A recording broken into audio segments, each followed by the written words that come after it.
महादेव कोगनुरे यांनी घेतली औज मंद्रुप येथील जळीतग्रस्त कुटुंबियांची भेट आणि दिला मदतीचा हात।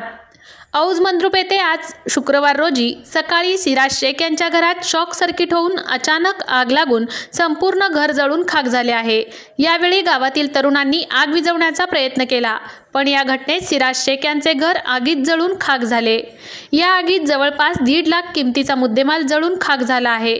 या अचानक लागलेल्या आगीमुळे सिराज शेख यांचे कुटुंबीय उघड्यावर संसार पडल्याची माहिती MK फाउंडेशनचे संस्थापक अध्यक्ष तथा काँग्रेस नेते महादेव कोगनुरे यांना मिळताच MK फाउंडेशन या संस्थेचे पदाधिकारी आणि महादेव कोगनुरे यांनी जळीत घटनेची दखल घेत औज मंद्रुप येथील जळीतग्रस्त सिराज शेख यांच्या घराला भेट देऊन मदतीचा हात देऊन धीर देत माणुसकी जपली।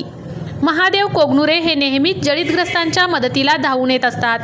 याचीच प्रचिती आज पुन्हा एकदा औजकरांना व सिराज शेख कुटुंबियांना आली आहे। कोगनुरे यांनी दाखवलेल्या माणुसकीचे सध्या सर्वत्र कौतुक होताना पाहायला मिळत आहे।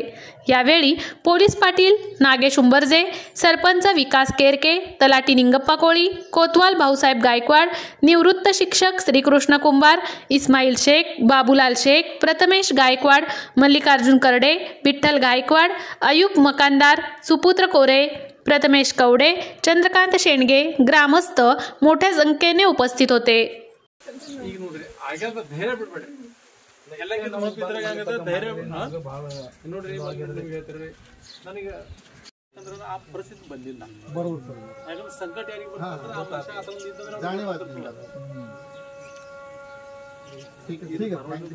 ठीक है।